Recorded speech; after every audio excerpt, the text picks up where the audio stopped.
Et donc c'est reparti pour l'analyse de la game 3 entre les Vitality B et les BDS. Et les BDS qui sont en red side, on s'était planté sur la game 1 juste avant. Est-ce qu'on reban le Draven, du coup Kalista Draven, hein, donc le double ban contre les jeunes ADC. Et Sejuani en first pick. Alors Sejuani que je trouve très OP. À l'heure actuelle, pourquoi est-ce que Sejuani est très OP?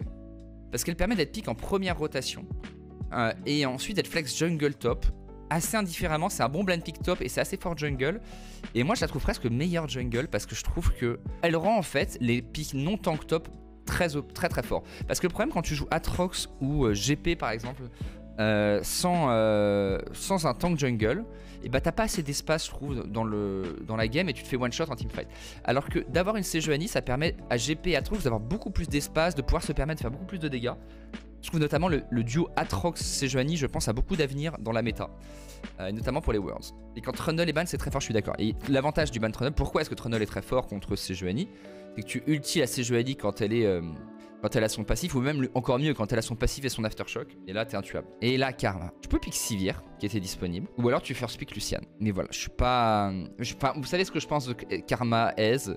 Pour moi, la seule utilité de ce duo est de snowball l'early game. Je pense que Karma n'est pas un champion après 13 minutes. Elle apporte pas suffisamment de dégâts, pas suffisamment d'utilité, aucun CC. Enfin, Nami, dans le genre enchanteur, apporte tellement plus. Elle a un hard CC, deux hard CC avec son ultimate, un boost de dégâts qui est complètement dingue, et même un heal bon, qui est un peu négligeable pour le coup, mais qui fait pas de mal dans les phases de poke. Karma, c'est un Shurelya Locket condensé, et puis voilà. Je pense à Atrox, c'est un petit peu obligé de le pick. Et en vrai, j'aimais bien la draft des Vitality. En fait, à part le Ezreal Karma, le fait d'avoir Renekton pareil, Renekton Sejuani trop fort. Et j'aime bien ce pick Akali contre Sylas. C'est très bien aussi pour aller gérer un AD carry comme Lucian. En vrai, j'aime bien la draft des Vitality B en dehors de pick Karma. Là, on est sur une compo short range des deux côtés, à part le Ezreal. Mais le Ezreal aussi se fait un peu nullifier. C'est-à-dire que Ezreal veut poke avant les fights contre une Nami en plus. Je sais pas, j'ai vraiment du mal. Le DPS est pas assez violent, je pense, pour empêcher Atrox et Sylas de se heal en teamfight.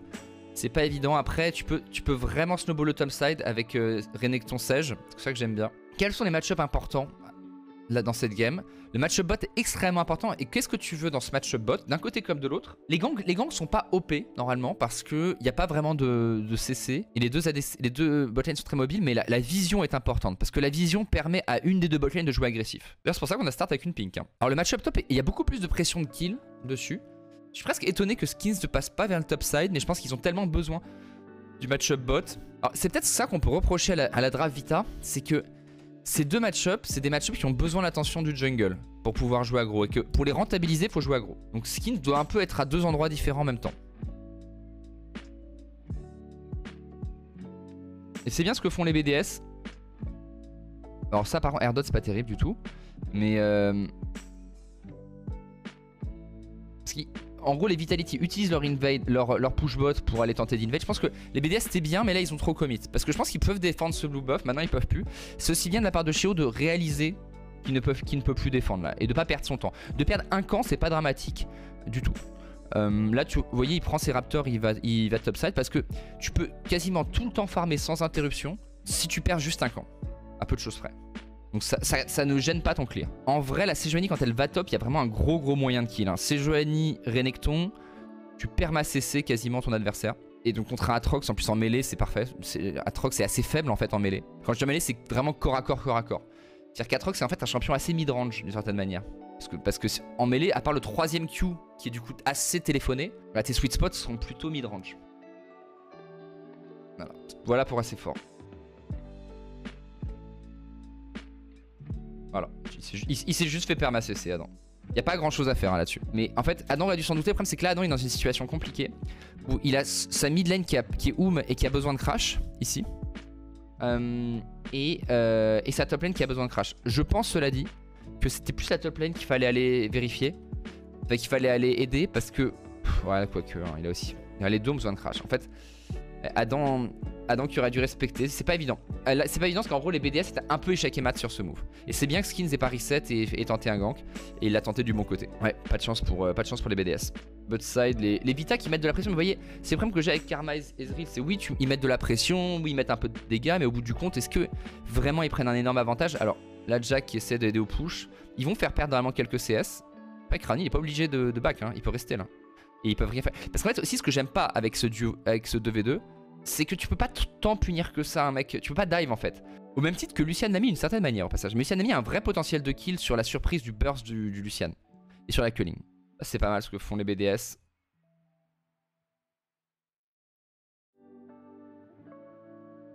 Tellement fort Akali. On va en voir des Akali hein. Contre des Sylas notamment. Ça reste très fort.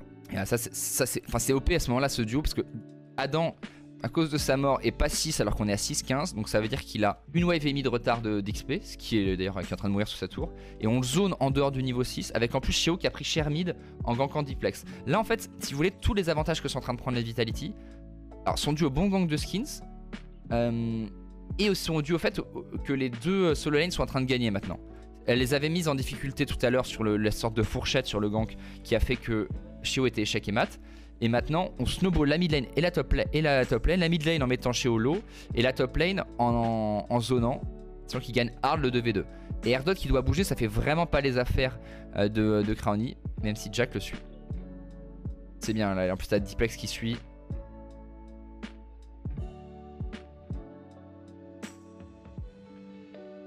Oh là là, et Ziganda qui est dans ta Renekton à ce moment là, c'est tellement fort. Ouais, Diplex par contre qui a pris un peu l'aggro. Ça c'est qui normalement c'est game hein. Normalement c'est game. 2k d'avance, Adam qui est quasiment hors de la game. Voyons voir comment Vita va snowball. Comme dirait une certaine personne, dont la disgrâce physique n'a d'égal que son faciès repoussant, cette game est imperdable. C'est ça que je pose la question à chaque fois quand t'as Karma. Est-ce que tu piques Karma parce que tu penses que ça va être fort en mid-game? Réponse oui ou non. Si le mec me dit oui, j'ai envie de dire pourquoi. Moi je pense pas, mais je veux la réponse. Du coup si la réponse est non, ça veut dire est-ce que tu penses que Ezreal Karma du coup va être rentabilisé en early game contre Lucian Nami?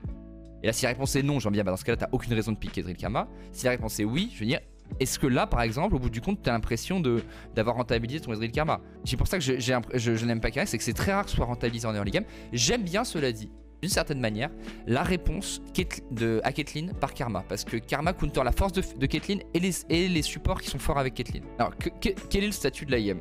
Bot, avantage au Lucian Nami, qui va arriver sur son spec. Et le spec premier item de Lucian Nami est, je pense pour moi, beaucoup plus violent que celui d'Ezreal Karma, qui est pourtant vraiment fort. Et Diplex qui a l'air de très. Après, Diplex a pris 2 kills sur le fight précédent.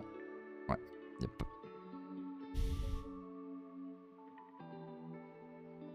Est-ce que c'est si rentable que ça, ce dive? Parce qu'au bout du compte, c'est un shutdown. Vous voyez, là, on est à quoi? On a 2,3k gold d'écart. Avant le dive, on est à 2,9. Donc en gros, on a quand même perdu 600 gold dans cette histoire. Après, bon, c'est sur une poppy. Donc est-ce que c'est si intéressant que ça? Ça se discute. Je suis pas convaincu par le dive. Après, c'est des golds sur la Kali. Bon. Là, pour BDS, tu as trouvé quoi comme win con? Le fight 5v5. Avec des bons flankings de Sylas et Atrox. Je pense que Atrox peut être très... Après, le truc, c'est que là, à l'heure actuelle, il faut juste farm. À l'heure actuelle, il faut juste farm et jouer autour du Lucian Nami. Parce que la force... Si tu joues du côté du Atrox contre le Renekton, tu vas perdre. Parce que le Renekton est en 2-0-2, c'est un des meilleurs champions de la game. Mid contre mid, ils perdent aussi. Par contre, bot 3v3 contre bot 3v3, ils peuvent gagner. Notamment sur le spike premier item. Donc il faut vraiment qu'ils essaient de forcer que des fights autour de la bot lane. A l'inverse, je pense que Skins doit aller jouer topside. Je pense que là, Skins perd son temps et il devrait foncer top. Il devrait faire ses camps, venir mid sur la prochaine wave avec la Karma, contest mid, into top, Herald top et on accélère. Là c'est un peu de la prise de photo, vous voyez.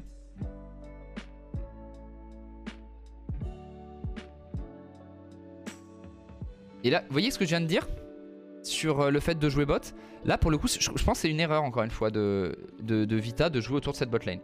On joue que sur la force des BDS, là. Alors, ils sont pas imprenables, un bot. Mais il n'y a aucun moyen de perdre en jouant avec Renekton. 1600 gold top. Mais Adam il est dans la... il se fait pas plaisir, hein, ça c'est clair. T'as un level de retard. Il y a un Guard Drinker en face, t'as rien. Enfin...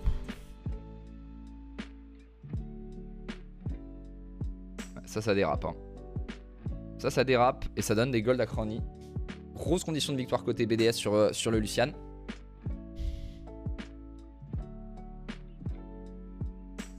La Diplex il s'amuse. Hein.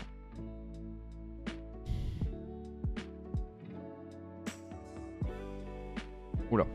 Ok, Sheo. Eh mais... T'amuses pas tant que ça du coup Diplex, il prend le kill. Non.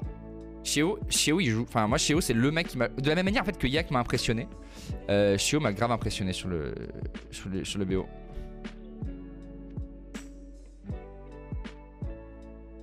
Ok. Mais là, Diplex, il fait des moves un peu tout seul en fait. Parce qu'en vrai, Diplex, il est tellement fort à ce moment-là de la partie. Il tente un move 1v2. Alors sa Sejuani est à la base. Exactement comme tout à l'heure, il est mort alors qu'il a solo dive alors que la Sejuani était à côté. C'est dommage qu'il fasse ça à ce moment-là. Parce que, vous voyez, autant Ziganda, lui, il se fait pas catch, mais Diplex, on a l'impression que son avantage ne sert à rien. Là, il fait le malin, mais en attendant, Sheo l'aplatit contre le mur. Alors, bien sûr, on prend un kill de l'autre côté, mais en fait, vous voyez ce genre de trade kill. Certes, Skins prend un kill sur une Sejuani, alors qu'à côté, c'est un kill sur une Poppy, donc tu pourrais dire que c'est pas différent. Mais en fait, l'équipe qui snowball, du coup, elle n'utilise pas le temps où elle est devant pour gagner encore plus de gold. Donc en fait, si l'équipe qui est devant gagne le même nombre de gold que l'équipe qui est derrière, en fait, c'est un statu quo qui, a priori, profite à l'équipe qui est derrière. On est complètement disjoint entre les deux, entre le mid, le jungle et le sup. Alors cette fois il se fait pas attraper. Est-ce qu'il a un TP? Non, il a pas de TP. Est-ce qu'il a le Riftmaker? Il a pas de Riftmaker. On joue et vous voyez, alors que regardez comme les BDS, on a l'impression qu'ils sont devant alors qu'ils sont 3K derrière. Il n'y a pas eu un move en partant de la mid lane depuis tout à l'heure. Et là on est sur le timing mandate Gale Force. Donc Crowny peut se mettre bien. Les BDS à partir du moment où ils ont neutralisé la mid lane, c'est parfait. Est-ce qu'on prend la tour là-dessus? S'ils perdent la tour là-dessus, les Vita, c'est une catastrophe. Parce que normalement là sur cette wave ils peuvent bouger les Vita. Mais ils perdent la tour. Et pour moi ça vient beaucoup de Diplex. Ziganda qui continue son travail top.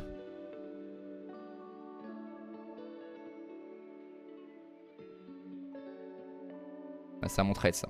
Ça mon trade parce qu'en fait le Renekton va sustain. Et du coup il prend la tour. Donc Ziganda a bien utilisé son avantage, pas Diplex à mon sens. Là c'est une bonne phase de jeu pour les Vita. Ziganda qui finit par prendre l'avantage et Skins qui a pris le Herald. Ce qui est dommage c'est de ne pas avoir eu la première tour. Et ça je pense sur le move précédent.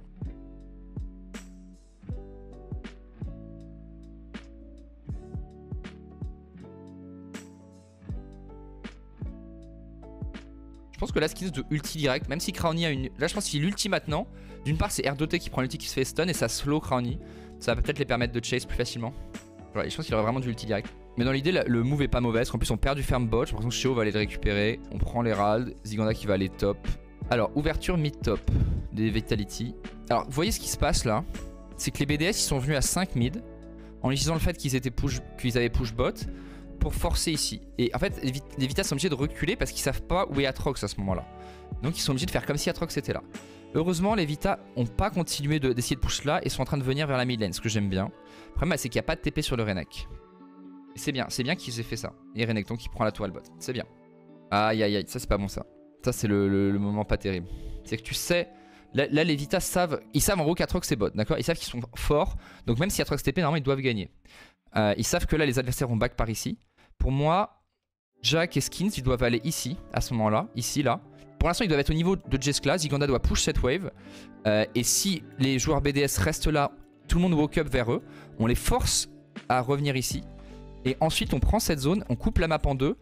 Et on prend la wave qui est top et on attaque la top lane tout en ayant Akali ou Renekton qui reset bot pour aller catch la wave ici en bot side dans à peu près 25 secondes. L'idéal même c'est, j'aurais tendance à dire, c'est Renekton walk up, prend la wave ou avec Jescla éventuellement, Jack Trollskins walk ici, ensuite on prend cette pink.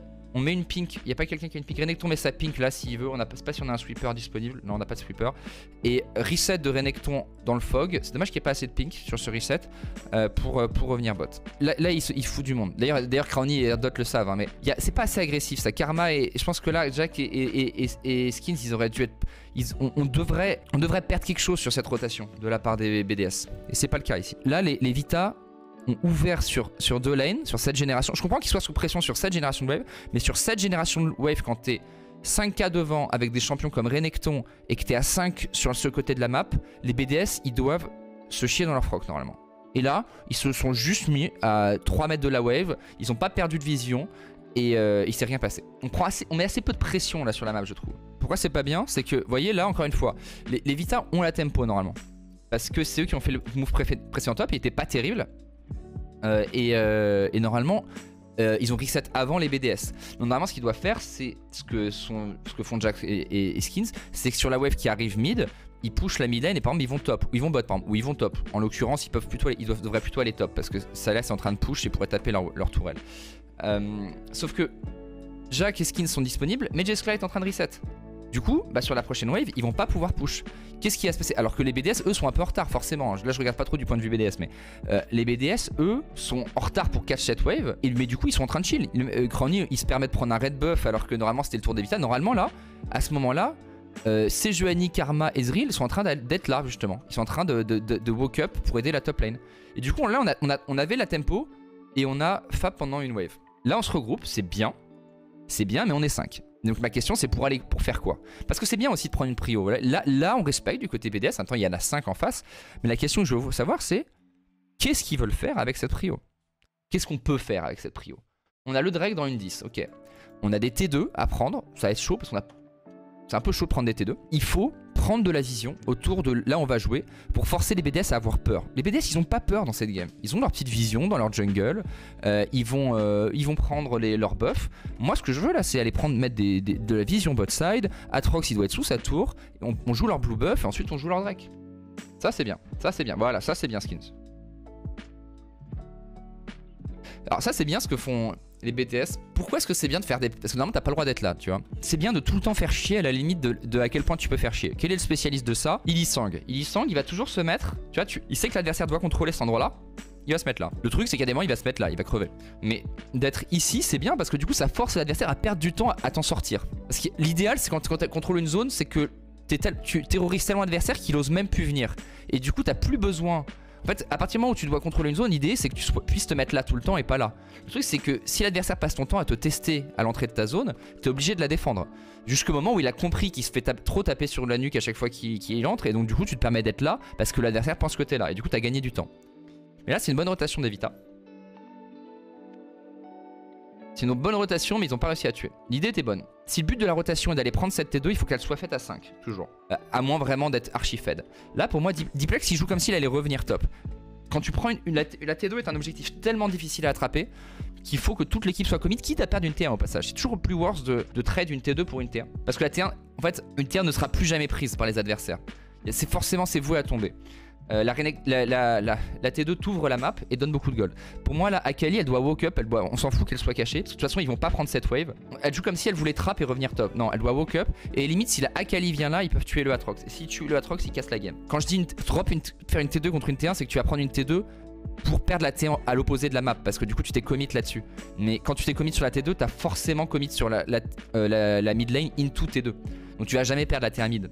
Regardez le Ezreal qui go in, sur son timing le plus fort du jeu quasiment. Il a quelques dégâts de la Muramana. Voilà. Donc là il a mis son burst. Donc là on a vu Ezreal, 2 items. Maintenant, Lucian, alors que sa team est 4k gold derrière. Lucian Nami. Voilà. Après il a mis 2 autos inclus. Non mais oui d'accord, mais c'est la faculté de se projeter instantanément et de mettre du burst. Moi sur un timing 2 items, je prends toujours celui de Lucian Nami. Bon, Adam a fait ce qu'il a pu en timing, mais là 2 kills pour 1, parfait. Ezreal, Karma qui sont tombés. Et respect à Crany pour avoir les balls de faire ça. Crany c'est un joueur qui a des balls. Ça c'est clair et net. On veut trap le Atrox manifestement. Ok, peut-être un truc à faire. Ok.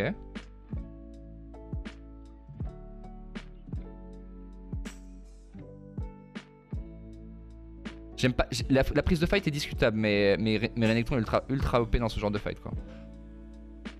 Ok. Après, quand t'es devant, faut pas toujours prendre les... Parfois, tu vas prendre des fights qui sont pas opti.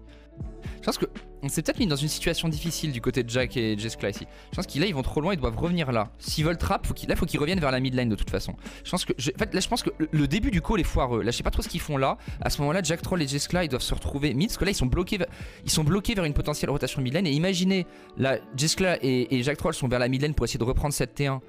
Cette wave au moment où les BDS arrivent là, bah ils ont en plus un chemin plus facile pour collapse là.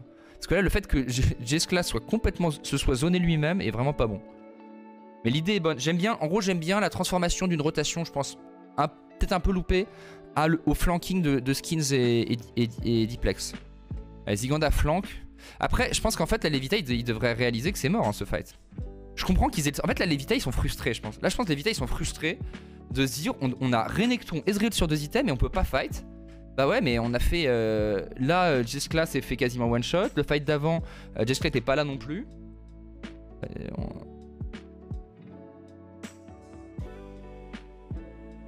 Du coup, petit à petit, les BDS qui reviennent et on a 1 minute du Drake. Alors, voyons voir comment on gère ce Drake. Crowny qui aura sa Gale Force a priori et son ulti pour le Drake. Le truc, c'est que là, Lucian, il est tellement fait, tellement accéléré, 1700 gold d'avance. Il n'y a pas suffisamment, même si le Atrox est derrière, il n'y a pas beaucoup de dégâts pour le tuer. Alors là, c'est pas terrible de la part de Adam, mais tous ses coéquipiers sont sur la map. Hein. Je suis pas fan de cette tentative d'Adam, mais bon, après, c'est un Atrox. Et il n'y a pas trop de dégâts en face, c'est aussi ça le problème. Ouais, mais bon, pas ouf. J'ai envie de dire erreur d'un ancien Adam. Très bien. Ça c'est très bien. Pink ici de Ziganda c'est très bien. Tu veux pouvoir flanquer ici. Je vous ai déjà parlé des fights au Drake. Tu veux avoir des mecs là, quelqu'un qui flanque, Diplex doit être là, Ziganda doit être là. Et d'avoir une pink c'est toujours bien parce que du coup tu as le contrôle du bush et les adversaires peuvent pas te poke. Jeskla faut qu'il joue en avançant. Mais là il faut bien faire attention. Pour moi Jack Troll doit pas être toujours loin de Jeskla pour pouvoir lui permettre de pas prendre une culling en plein visage quoi. Et je ne vois pas l'intérêt d'un Ezreal. Hein. Ezreal il est l'impression qu'il est terrible.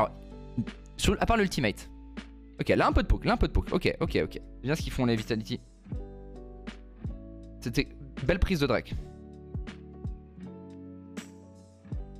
Mais je suis désolé les gars, c'est draft diff là. Parce que le fight est bon et Diplex là, il est complètement chassé donc il va pas pouvoir vraiment flank. Et comme il a pas de ward ici, parce que vous voyez s'il y a que Ricker il peut avancer mais il sait pas où est Adam. Et il manque peut-être une ward en flanking si je puis me permettre. Son absence de vision fait que maintenant il est complètement zoné d'ici. Alors que là s'il y avait une ward là, bah là il serait en train de les chase. Imaginez là en fait Diplex il est pas là, il est là. Vous voyez, et que Ziganda arrive dans le fight. Parce que Ziganda il fait ce qu'il peut, il enlève des PV mais il n'y a pas d'autres dégâts que lui, il n'y a pas d'autres menaces. Là imaginons que Crowny doit gérer une Akali full life qui arrive sur lui, c'est ça le truc. C'est que là la Akali elle arrive, elle a mis tous ses spells sur Adam qui au passage tank pas mal avec sa Death Dance et tout. Il y a une grosse diff de dégâts de bot lane, ça c'est clair.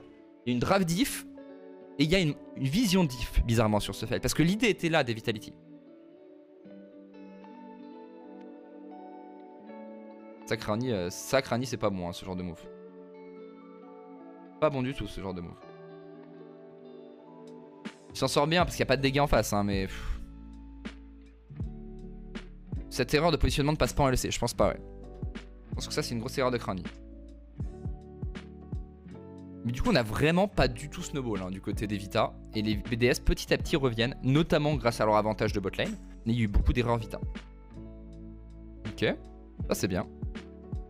Maintenant là les Vita ils doivent pressuriser les sides. Et là il faut miser sur le flash de Crowny. Pas de cleanse, pas de flash. Il y a un Michael cela dit. Comment tu veux fight du côté des Vidbi? Tu veux contester la midwave agressivement, pourquoi? Parce qu'il n'y a pas de flash du côté de Crowny. Donc je pense que et t'as un Ezreal. Donc t'as un Ezreal, tu veux que le Ezreal puisse taper haut. Et ensuite tu veux retreat, tu veux attirer les BDS dans cet endroit là. Avec un flank et Ezreal qui pilonne de loin. Ok, on voit que les Vita ils peuvent pas contester cette midwave manifestement. Quand les BDS sont là ils peuvent pas parce que Crowny est trop fort. Et là je veux voir ce que va faire Diplex. Non ça c'est pas bon du tout. Ça c'est pas bon du tout. Pourquoi c'est pas bon du tout? C'est catastrophique d'aller contester ça. Il y a Diplex qui est là, qui est bot.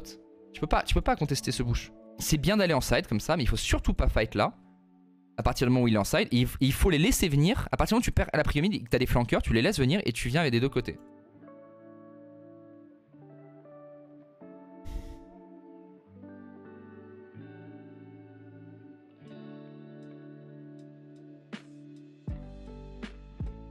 Ok, ça c'est bien. Voyons.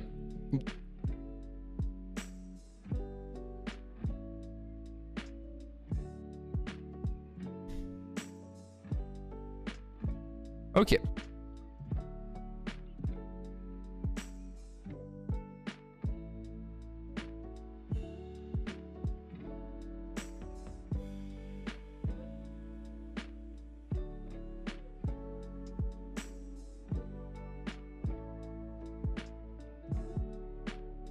Ouais.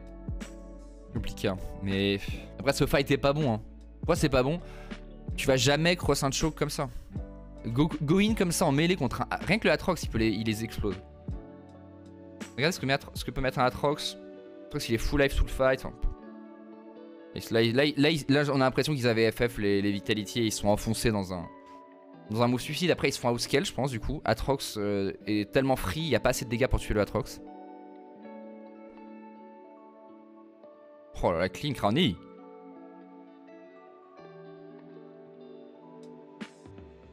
Donc voilà, en tout cas, victoire des BDS. Et c'était une game assez clean, mais les Vita, je pense, ont beaucoup à se reprocher. Ils doivent se mordre les doigts de cette game. Et donc voilà, je dis au revoir à YouTube, bien entendu, et je vais continuer de répondre aux questions comme d'habitude.